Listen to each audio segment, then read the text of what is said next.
what are the 3 initiatives changes you would like to see put forward in the industry over the next 5 years? So someone is thinking outside, there's which is what I love too, is that, we're all focused on COVID. We're all going to survive COVID. I get that, but the other side of it, we're going to come out of this one way or another, either roughly or I don't think it's going to be a snapback like the PM wanted initially. But anyway, what are the 3 initiatives? What do you think are the big 3 initiatives that from your perspective or from the association's MBA's perspective that you want to see pursued?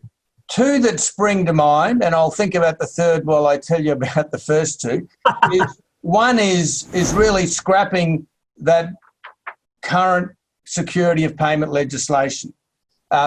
We believe, and I said that we don't think it works. We've worked with the hand we've been dealt to make it better, but our preference would have been to scrap it and start again. And the things we're looking for are, we agree with we're trying to pick some things nationally. Then there's a lot of, this is not a conversation that's just being had in Queensland. Across the country, they're talking about security of payment. So cascading retention trusts, that would be a good initiative. A comprehensive system that deals with defective building work and payment across so it's broader than the adjudication system we've got now, deals with defective building work and payment across the entire industry. At the moment, if you're in the housing sector, the builder cannot pursue the resident owner if they don't get paid. So, that's the start of the problem.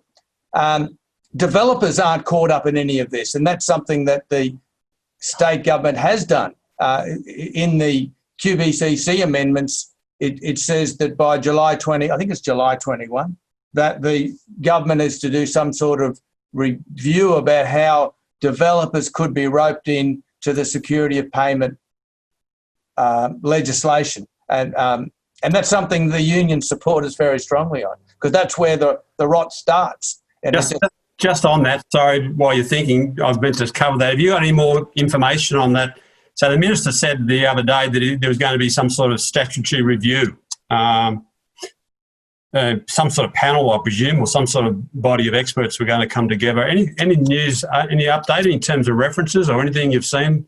Only the timing. So by July 21, whoever it is going to come there and do whatever they're going to do. But by July 21, they've got to report to whoever the Minister is on the day. So, and that will be a good thing, because that's where a lot of builders get caught. They don't get paid, and therefore they have problems paying downstream. Now, that doesn't mean, we're not saying you want to, that they shouldn't have to pay. We know that it's not a pay as you get paid, but that's where the challenge is. And it makes it tougher on the smaller builders who might not have the deep pockets, the cash flow to manage that. And the project bank account, so having to have all this money in separate accounts has made it even harder to manage cash flow. Now, some might say that's a good thing, but in terms of paying people on time or earlier, a lot of people do get paid. A lot of builders pay their subbies in less than the 25 business days. I always remember Greg Quinn from Hutchinson's Builders, and one of the very first, I think it was the BIFA sort of committee processes back in 2017 detailed very clearly that the payment terms would be significantly slower, that they would be paying their subbies, as opposed to if they had to go through the process of implementing project bank accounts. And so the other element, the other leg to our stool for security of payment is bringing back that the words on the bottom of the claim, the endorsement, bring that back. So we want to fix security of payment. We want to scrap all of these requirements for the procurement. There's all those layers, and they're the 2 big things. So Queensland has got, compared to the other states and territories, like a pretty robust, and we've got a licensing system. We've got home warranty insurance. Our certification system's pretty good. So we've got a lot of things going for us. A lot of the states over time have trying to emulate it. Even the Shergold-Weir report, a lot of the things that they're recommending and that are underway, we've got in Queensland now. So licensing, for example, we've got, I think, 70-something categories. Now, you might say we've got too many, but compared, some of the states have got bugger all. So you don't need to be licensed to build a high-rise unit tower in New South Wales. There's no Queensland. I've always said that if you can survive the regulatory regime in Queensland, you'll survive any regulatory regime in the world. Quite frankly, because it's so exhaustive.